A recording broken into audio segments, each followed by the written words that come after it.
Hello and welcome to BonkTable. I'm Masses their Conquest Banner Report.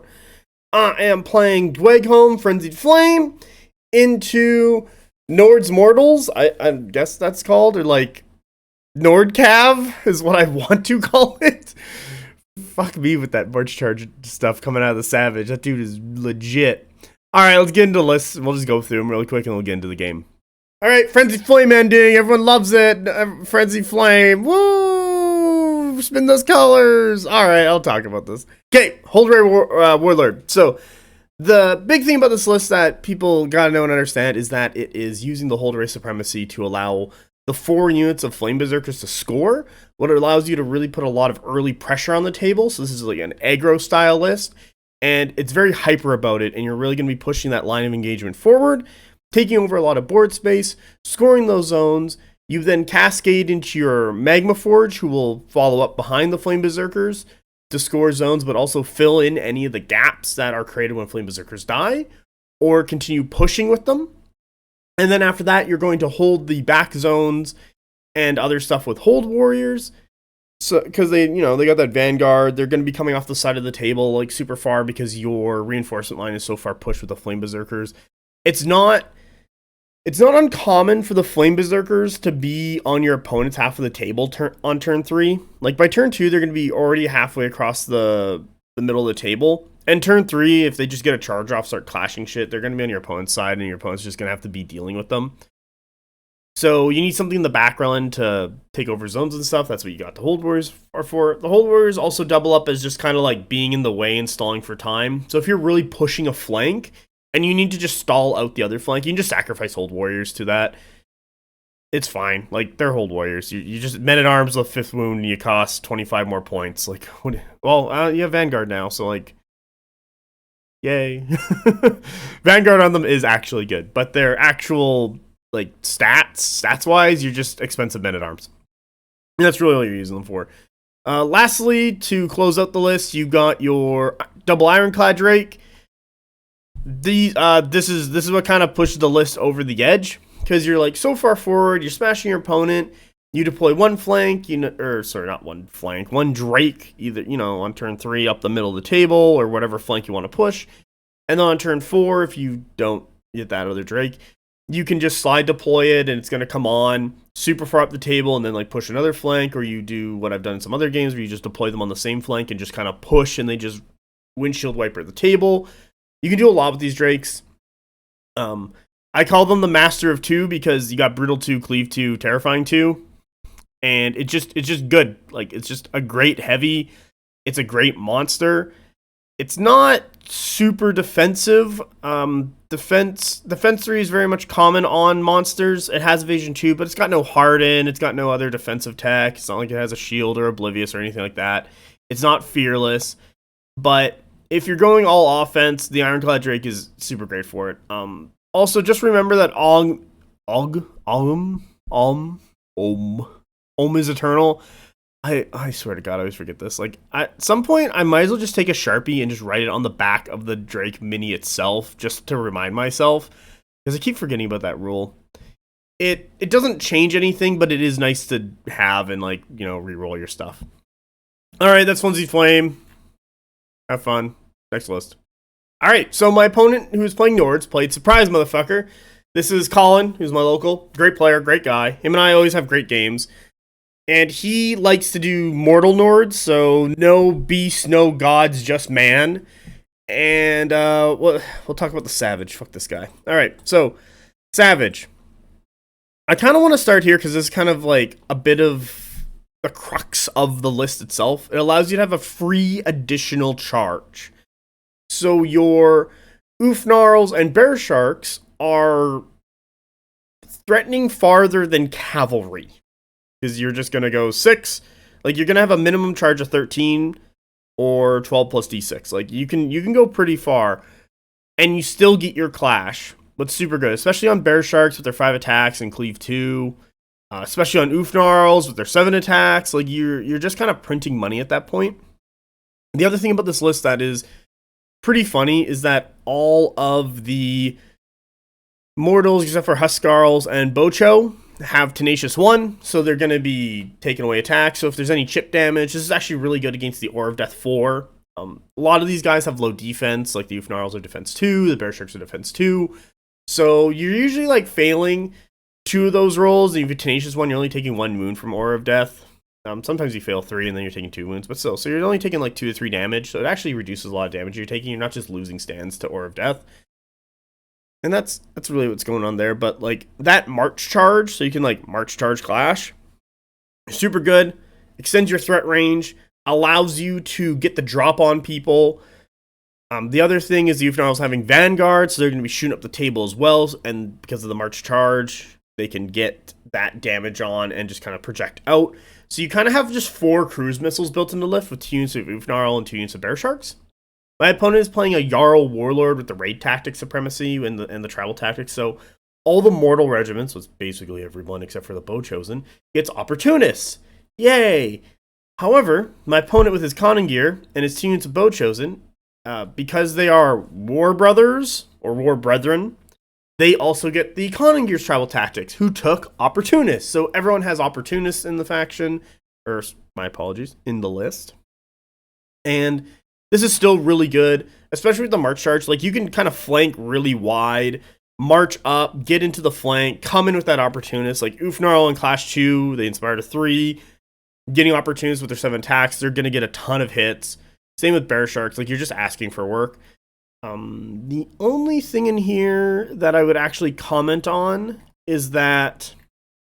Oh, okay, we'll get to Rare's Emote. Is that, like, I don't know if this is just, like, kind of what my opponent had, but I would like to see more Raiders. Like, Conning Gear, he can sit in the Huskarls, or you could just, like, you could drop these Huskarls and just grab 2 units of Bow Chosen. The second Jarl Warband could have, like, been more Raiders with captains. Just get all that threat out there. The new Raiders are super good. Like, they're D1, E1 with Tenacious, so they have a little bit more survivability, but they still just die to Flame Berserks, as I have found. They'll just, like, they just can't take all those hits, and they'll just kind of fall apart just due to their low defensive stats.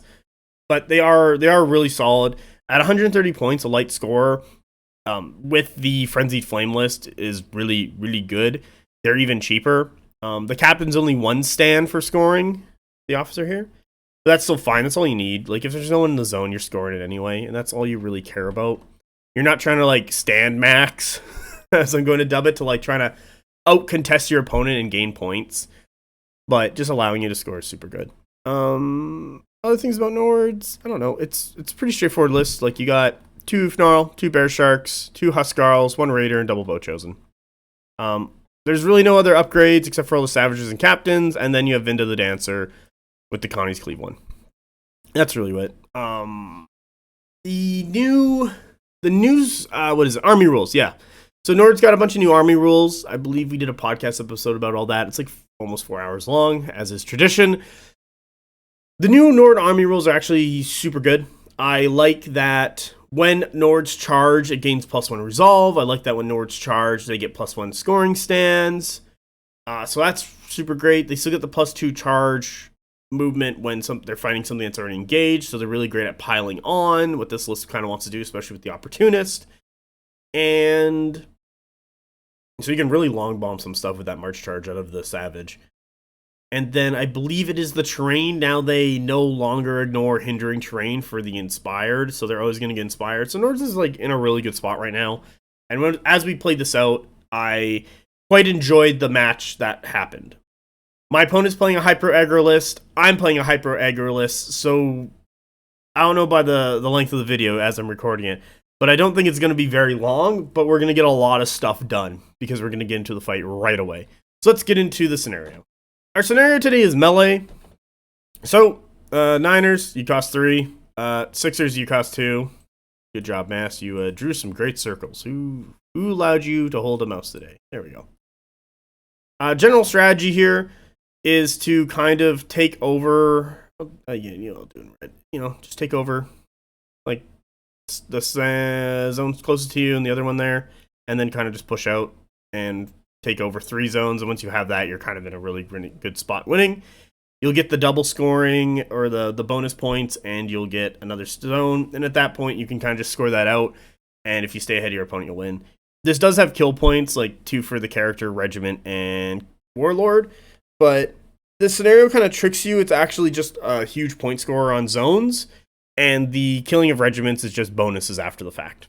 That's really what I have to say. Like, I did that whole scenario guide, and now I'm just like, my opinions haven't really changed. Like, I could talk about, like, overall, but, like, maybe I'll cut this part out because I've kind of done the scenario guide. Or maybe I'll keep it in if something interesting happened. I'm not sure. Let me know in the comments what you think about this section of these videos. All right, onto the table. Okay, who took this picture? It was me. It was 100% me. In black, we got 2 Dweghom obstructions. Get out of my forest? Yeah, get out of my forest, Nords. This is mine. We have in green... yeah, we'll do in blue. In blue, water. And then in green, forest.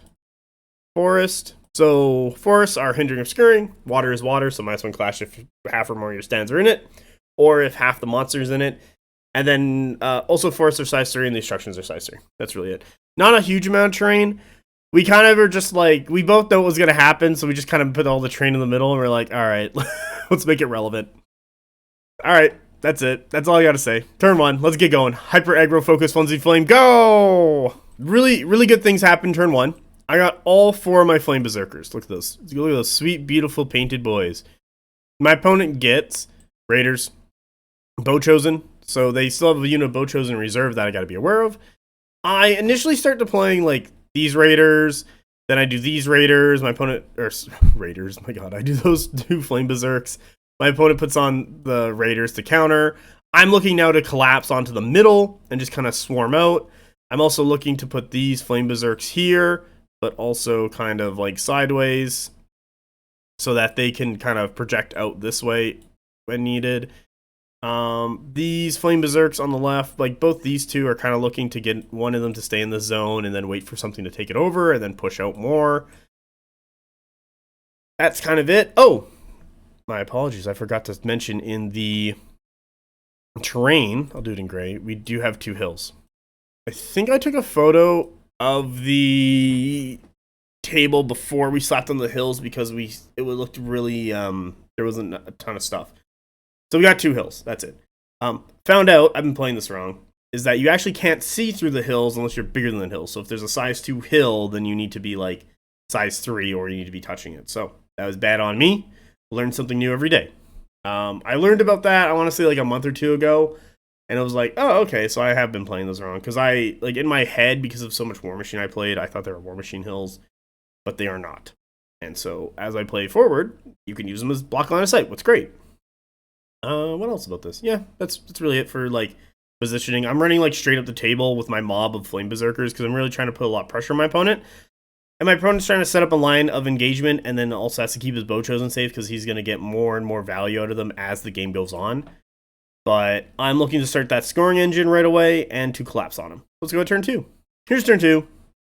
So I only get my Magma Forge and Wardens. My opponent gets 3 characters and yeah, still no second bow chosen. So good on me, thank goodness. But he's got both his Jarls and his Conagers. So he's got 2 units of Huskarls and the unit of Ufnandar. The Jarls, I forgot to mention, have forward force, so they auto-flank in, what's super great. Keeps Nords going. And as you can see, they have a lot of stuff, except a bunch of things are coming on the table. That's okay. I have my 4 units of Flame Berserkers. I immediately start...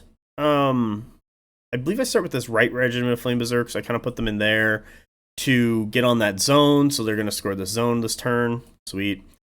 And I'm worried about my opponent's raiders. My opponent currently has more cards than me.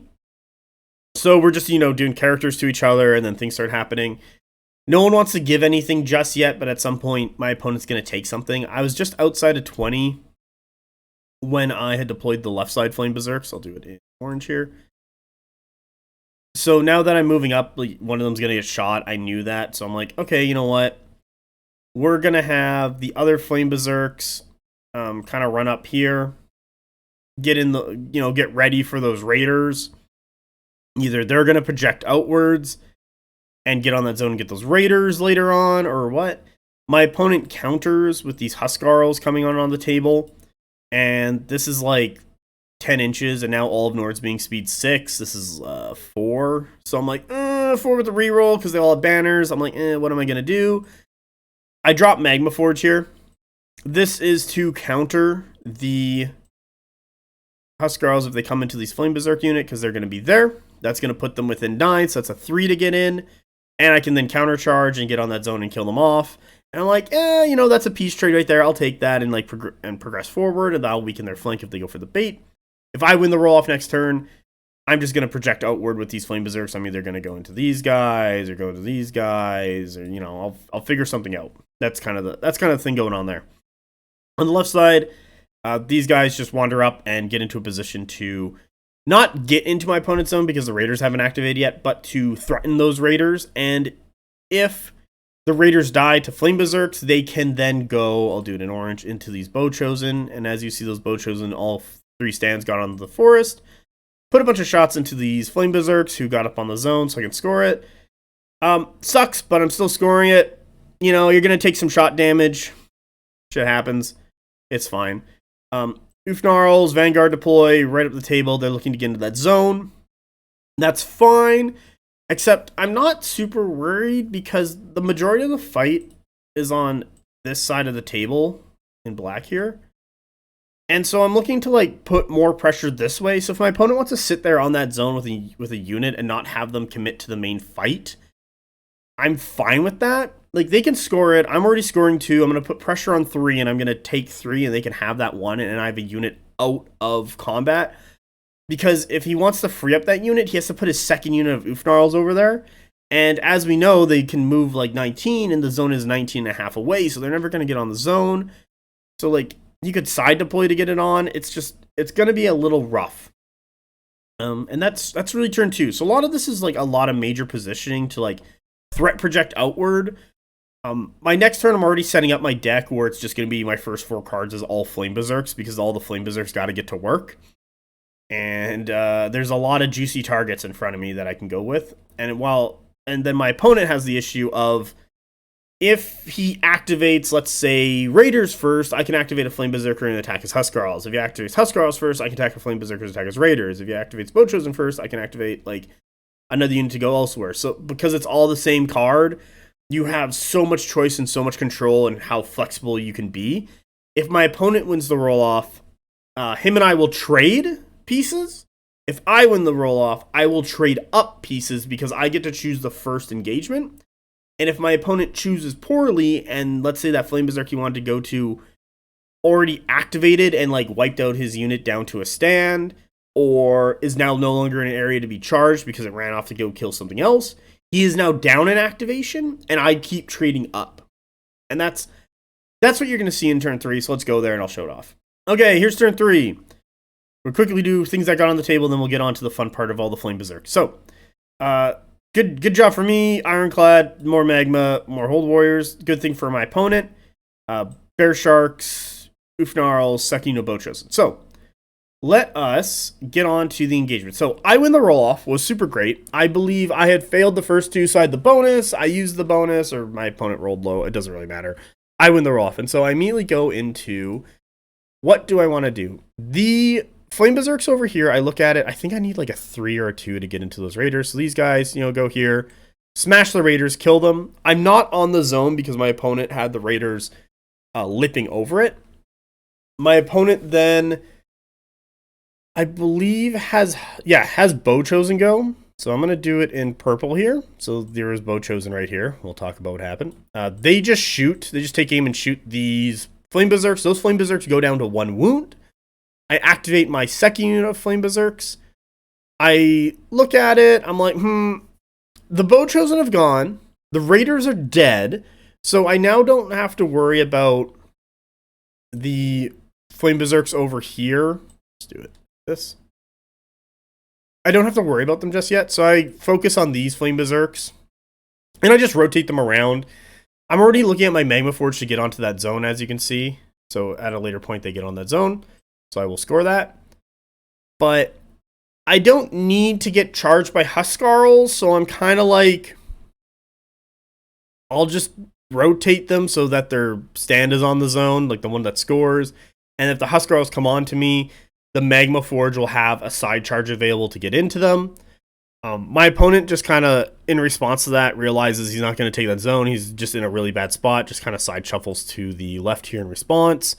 The other Huskarls here need to roll like a 5 to get into, I'll do it in purple, to get into these Flame Berserks. My opponent rolls like a 4 and then a 1, so they only move up an inch, so they don't get into me. That's fine with me. Activate next unit of Flame Berserks. The one in orange here that I'm putting red lines through, you know, they just go there. I needed a 5 to get in. I'm like thinking about it. So if I rolled a 3, I would butt up to the butt of the other Flame Berserk. So if I rolled a 4, I would touch both and they'd be broken. If I rolled a 5 or 6, I get in.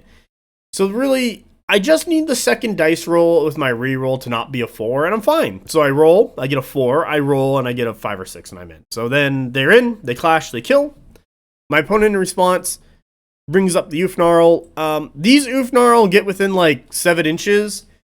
If you recall, the Oofnarl have the Savage, so they get a free charge. So he could have just like walked them in purple back here and then March charged me. And then that would have not allowed me to get in. However, my opponent also drops these Bow Chosen, as you can see, and shoots into these Flame Berserks. I lose a stand and take a couple wounds. If my opponent was further back, like with the Oofnarl here that I'm shading, I could have then gone for a charge into the Bow Chosen and probably like done a number on them. And that's why he put that there. We were talking about this after the game because I was like, you could have kind of gone away with it. The other thing is that those Bow Chosen could have deployed, I'll do it in this weird pinky purple.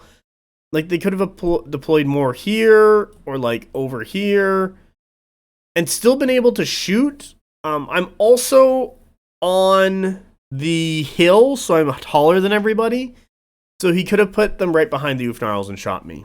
I think he forgot about that. And I'm just remembering it now talking about this game. So there's a couple other choices he could have made to make this better and still got the advantage. With that, last activation, Flame Berserk just kind of dirtles back and gets into the zone to score. So I'm scoring 2 zones. My opponent shoots up the Bear Sharks, just runs them up the table. I don't... Do Bear Sharks have Vanguard?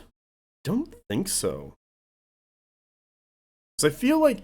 Because that zone, they should be running 13, so they should be about where the Huskarls are. I'm checking this now, because I don't think Bear Sharks have Vanguard. No, they do have Vanguard. That's bad on me. Okay, so look, they do. Okay, cool. No, that makes sense then. I never questioned it. I don't want time to question my opponent. I was like, man, yeah. Okay, so they do have Vanguard, so they get there. So my opponent's going to score the zone, and he's putting pressure on my Flame Berserks. But, like last turn, I'm just going to draw like 2 or 3 Flame Berserk cards, and whatever fight, you know, we get to play that peace trade game again.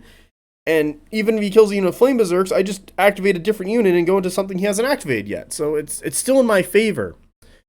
What else do I gotta talk about here? I deploy these Hold Warriors. I'll talk about this. These Hold Warriors should have, in orange, been, like, over more.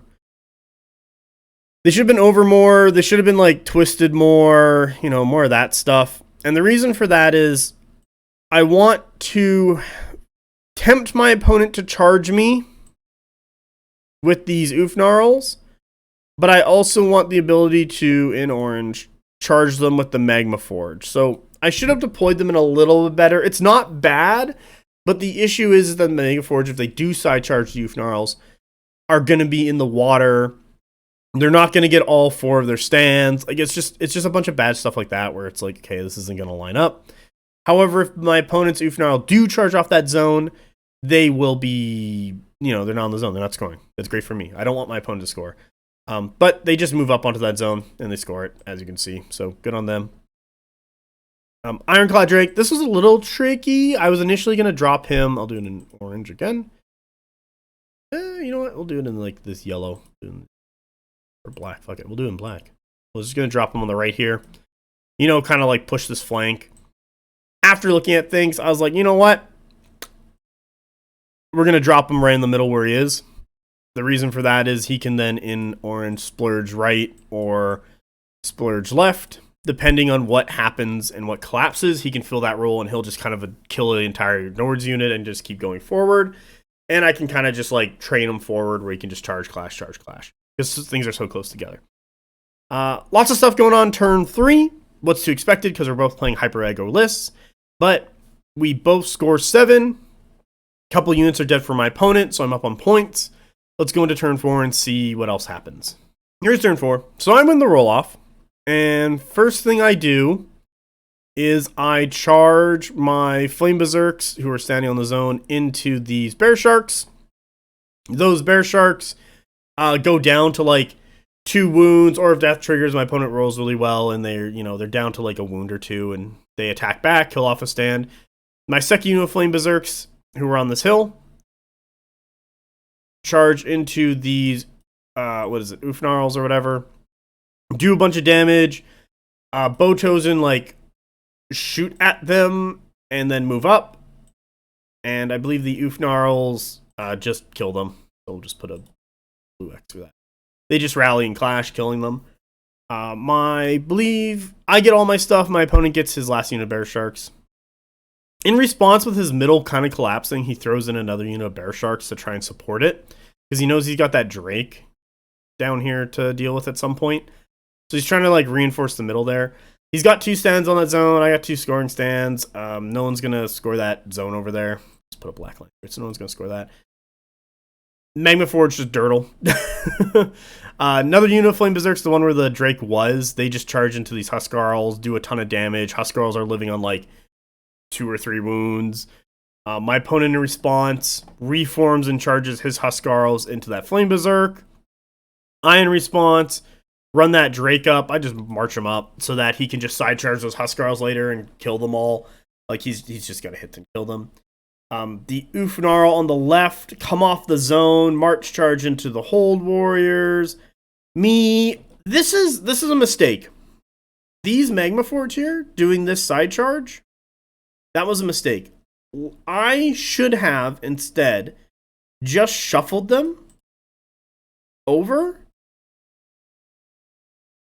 and then not allowed the Oofnarl to get a good charge in to maintain contact, and then drop the Drake, as you see here, just behind, but able to hit like a stand and then tear through it. That would have been the better play.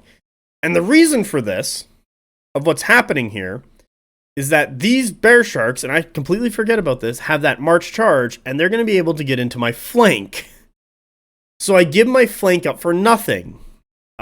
I do charge in with the Magma Forge there and like kill off a stand and put a couple wounds on the others.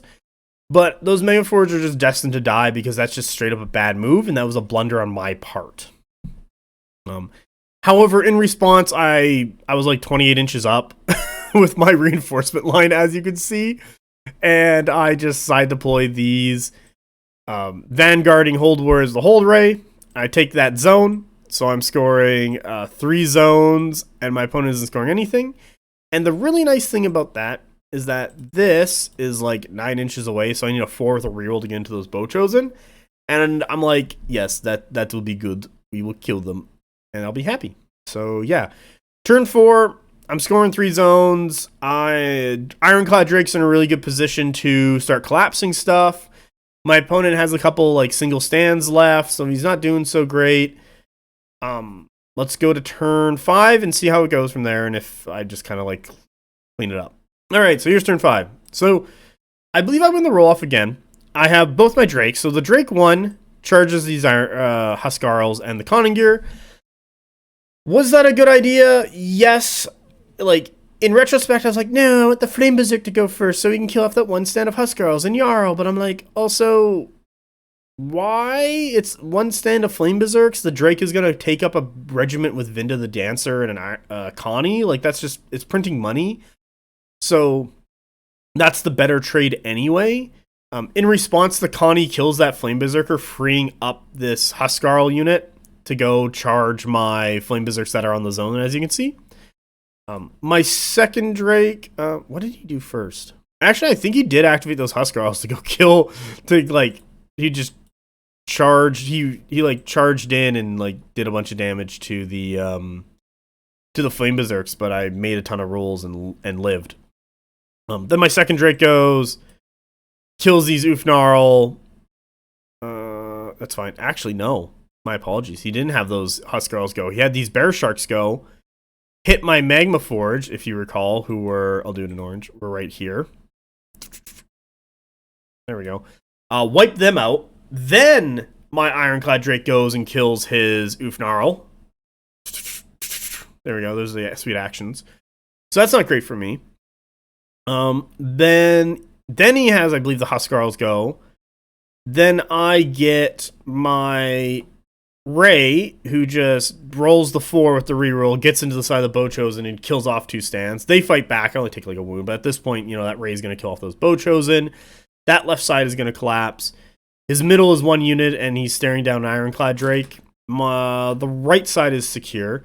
He puts the Oofnarl into the side of the Flame Berserks. Even with Opportunist, he gets like 2 hits, and that Flame Berserk has like 5 wounds.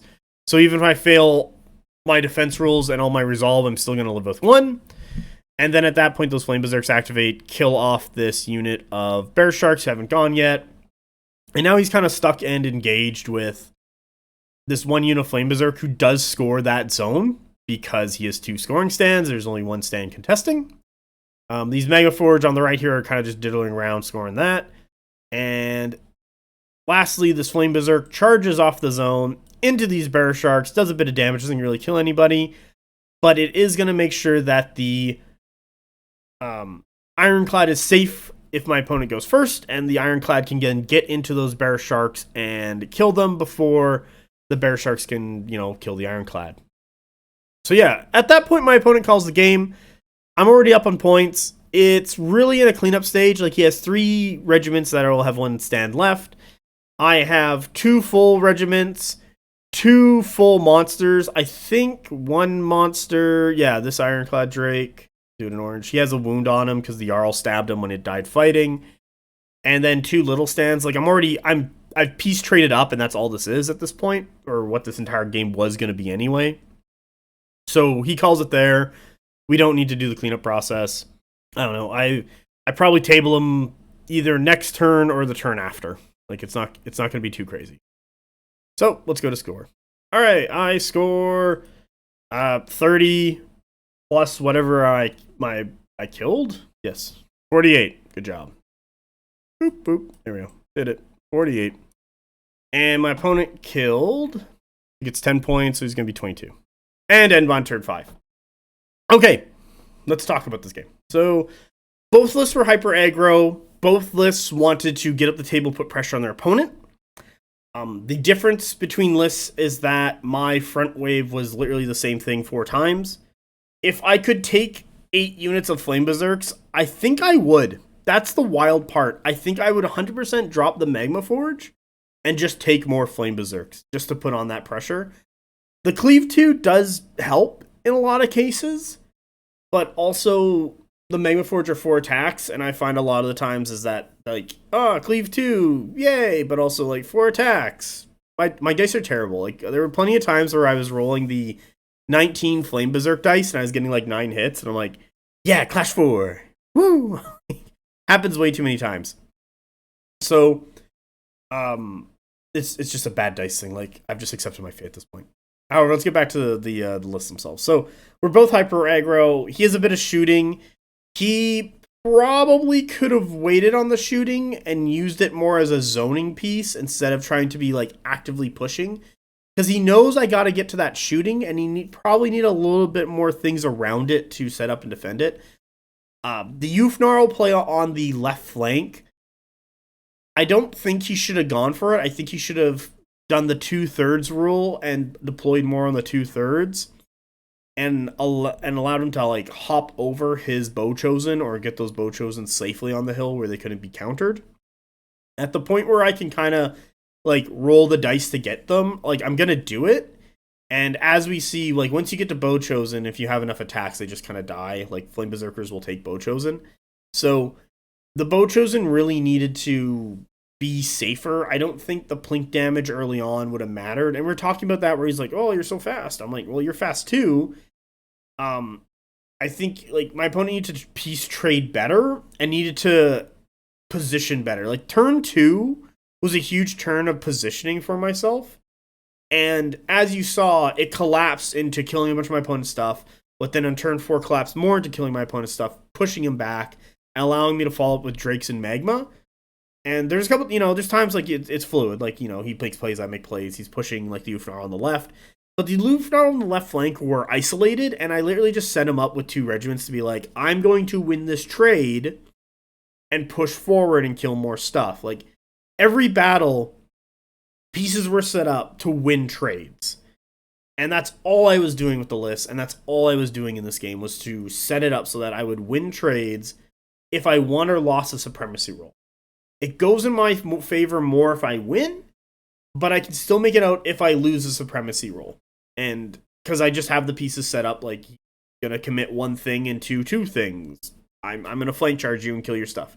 Like, Nords still explodes. Nords now has the ability to come from downtown with that march charge from the Savage. Like, I'm going to keep praising this thing because it's very, very good, and I like it a lot. And if you're a Nords player, I would strongly suggest getting Savages to do that with your Ufnar and Bear Sharks. They are supremely good, especially with that Vanguard. Like, they are getting places. Like, Bear Sharks are what Steel Legion want to be, because they can just get into combat on their own terms. They're not slowed down. Like, so Steel Legion will get Vanguard from the Imperial officers, so they're going to be up the table like the Bear Sharks, and then they'll have like double time if they have a drill master or drill sergeant, whatever the drill guy is. But that's not a march charge clash. That is just like triple marching. So you can position and get to a spot, but you still haven't been able to hit someone from super far away. Savage real good. And with that, I think my opponent should have leveraged that more. With the collapse of his center early on, and then him trying to reinforce it later, didn't allow him to make use of his ability to kind of hit downtown at a minimum of 13 inches away, what is further than horses. Like, Sealed Temple guaranteed march with their fluid 10 and a half, 11 and a half? No. There's speed 8, yeah. So like 10 and a half to 11 and a half inches away. The Bear Sharks and Ufnar are coming 13 minimum. Like, and then you have that move where you can kind of just position into a way to get into your opponent's flank with that opportunist. Like, you are printing money. That's what I'm getting at. You now have men who run faster than horses, and it's just like, oh my god, like the age of horse is over. The age of running man with big stick has begun. So with that, it's like there's a lot of good things going on with Nords right now. Other things about this game, the right flank was stalled out in my favor. My opponent can never commit because of the 2 units there. Like, if he ever hits one, the other unit's going to crumple onto him, or I'm going to push out. He failed that one charge. Was a 5 with a reroll. It happens. The only reason I took my Flame Berserk charge in the Bow Chosen is because I kind of have to. If I had decided to march charge those Bow Chosen, his other Bow Chosen walk into the table and shoot me in the side, and I lose stands, and then he will slowly win that fight. So I kind of had to go for it. It's not a bad trade, and then I would have been closer if I failed. Hopefully not break myself and, get him next turn. Because I would be 3 inches closer, so I need like a 2 or something, so it would have been better. What else about this game can I talk about? Oh, yeah. The surprise ray. So because the reinforcement line was like pushed 28 inches up the table, and then like reestablished with stuff getting pushed so far forward that and then the rule of the firstborn of war or whatever from Dweghom. Having that Ray just show up in Vanguard onto a zone behind my opponent's stuff and then just start beelining it for their backline is super funny. Like, I'm not expecting the Hold Warriors to kill anyone, but man, that Ray will kill people. He will take stands, and he'll just be like, well, you're a shooty guy. Kind of sucks to be you. Especially if he gets into the flank. So I was really happy about that. Both Iron Crab Drakes did well. For Magma Forge, I have kind of a catch-22 with them. They are solid regiments. Like, the key things about them that are really good is that sometimes you just need Cleave 2, and having 2 regiments is really good. They also have a banner. And they are Aura of Death. Like, those 3 things Cleave 2, Banner, Aura of Death are things I want and I really, really like. My problem with them is that they're 4 attacks each, so they don't really get a ton of hits. Because my dice are bad, this is me personally, my dice are bad. And there are times where I just want Wardens because I just want the sheer volume of attacks just to go in and do a ton of work. But there are times where I've had it where Magma Forge have hit somebody. They're, defense 3, defense 2. They go to 1 or 0 and they just kind of all my hits go through and they just die. And it's yay. But I don't know. I know a lot of people are talking about Magma Forge where they're like, I don't know how I feel about this unit. I get it. There are times where I'm like, I don't know how to feel like this unit. One of the units got relegated to a back-end scorer, and the other guy should have probably been positioned better to actually do more work or not die randomly. But I was already winning at that point, and I was just kind of cascading. So, throwing something away isn't the end of the world if you're that far ahead. However, you need to identify that and make the correction in future games because there will be a game where it is close. And doing that maneuver will throw a game and you don't need that. So yeah, that's kind of it. That's kind of my thoughts about the game. I hope you guys enjoyed this. If you like anything else, like and subscribe, watch the podcast, join the BonkTable Discord. All the links are in the description below. Hope you guys all have a great day. Bye!